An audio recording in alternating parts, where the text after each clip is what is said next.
নমস্কাৰ তো সকলোকে মোৰ ইউটিউব চেনেল ইণ্ডিয়ান কাৰেঞ্চি চেনেলটোলৈ স্বাগতম জনাইছোঁ। তো এইটো দেখা পাইছে এটা 5 টকীয়া কপাৰ নিকেলৰ মুদ্ৰা হয়।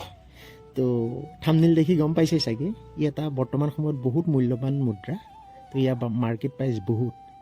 তো এই মুদ্ৰাটো কেতিয়া বনোৱা হৈছিল, ক'ত বনোৱা হৈছিল, ইয়াৰ মেটেল কি আছিল, এই বিষয়বস্তুখিনিৰ ওপৰত আপোনালোকৰ লগত আজি আলোচনা কৰিবলৈ আহিছোঁ।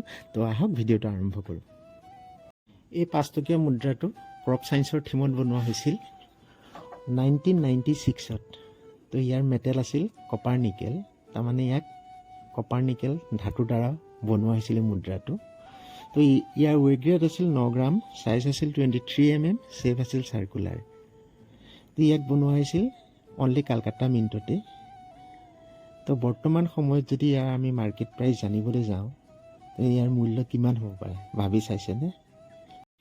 এই 5 টকীয়া মুদ্ৰাটো জেমিউঞ্চি কণ্ডিশ্যনত যদি আপোনাৰ হাতত থাকে তাৰ মূল্য কিমান গম পাবনে? নাপায়। এইটো দেখা পাইছে। তো এই জেমিউঞ্চি কণ্ডিশ্যনৰ নহয়, ইউজ কণ্ডিশ্যনৰ হয়।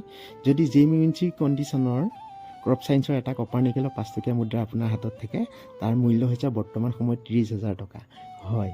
আৰু ইউজ কণ্ডিশ্যনৰ হ'লেও 5,000 টকাৰ পৰা তাৰ মূল্য আৰম্ভ। তো মই কৈছোঁ না, লাখপতি হ'বলৈ বেছি সময় নালাগে। 4টা 5 টকা আপোনাৰ হাতত থাকিলে আপুনি এদিনতে লাখপতি হ'ব পাৰে। তো ভাবি চাওক, এটা 5 টকাৰ মূল্য বৰ্তমান সময়ত 30,000 টকা। কথাটো অসম্ভৱ লাগিলেও কিন্তু সম্পূৰ্ণ সঁচা। ক্ৰপ ছায়েন্সৰ যদি 5 টকীয়া কপাৰ নিকেলৰ মুদ্ৰা আপোনাৰ হাতত আছে তো বৰ্তমান সময়ত ইউজ কণ্ডিশ্যনৰ হ'লে 5,000 পৰা আৰম্ভ কৰি 30,000 টকাৰ ভিতৰত। তো আগন্তুক দিনত ইয়াৰ মূল্য 50,000 ঘৰ চুব।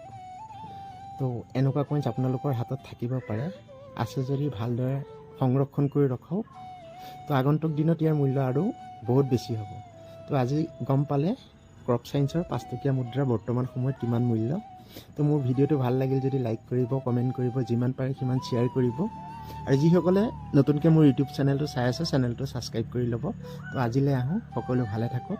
নতুন এটা ভিডিঅ'ত আকৌ লগ পাম। ধন্যবাদ।